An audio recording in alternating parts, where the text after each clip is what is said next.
Hello viewers, আসসালামু আলাইকুম। আশা করি সবাই ভালো আছেন। আজকে আমি আপনাদের সামনে একটা মেডিসিনটি নিয়ে আলোচনা করব। সেটি হচ্ছে কোরাল ক্যালডি, যার জেনেরিক নাম ক্যালসিয়াম প্লাস ভিটামিন D3। এটি মূলত সুনামধন্য কোম্পানি এবং বাংলাদেশের মধ্যে সবচেয়ে ভালো কোম্পানি রেডিয়েন্ট ফার্মাসিউটিক্যালের একটি ক্যালসিয়াম। এটি একটি ক্যালসিয়াম সাপ্লিমেন্ট যা সাধারণত হাড় মজবুত করতে এবং ভিটামিন ডি এর অভাব পূরণে ব্যবহৃত হয় এবং হাড় ও শরীরের শক্তি বজায় রাখতে সাহায্য করে। তাই আজকে আমরা আলোচনা করব এই ক্যালসিয়াম ট্যাবলেটটি নিয়ে। চলুন জানা যাক এই ক্যালসিয়াম ট্যাবলেটটি কী কী কাজ করে, সেবনবিধি, পার্শ্ব প্রতিক্রিয়া, গর্ভ অবস্থায় ব্যবহার করা যাবে কি না, আজকে এই বিষয়ে আমরা আলোচনা করব।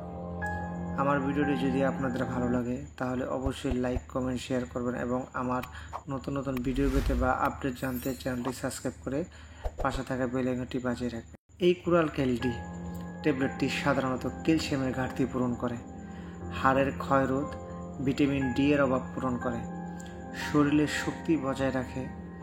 ক্যালসিয়ামের অভাবের কারণে শরীরের যে কোনো জায়গায় ব্যথা, যেমন হাঁটু ব্যথা, মাজা ব্যথা, কোমর ব্যথা, গিরায় গিরায় ব্যথা, জয়েন্টে ব্যথা এবং বাতজনিত ব্যথা, এই সকল সমস্যার কারণে রেজিস্টার্ড ডাক্তার এই কোরাল ক্যালডি ট্যাবলেটটি দিয়ে থাকে।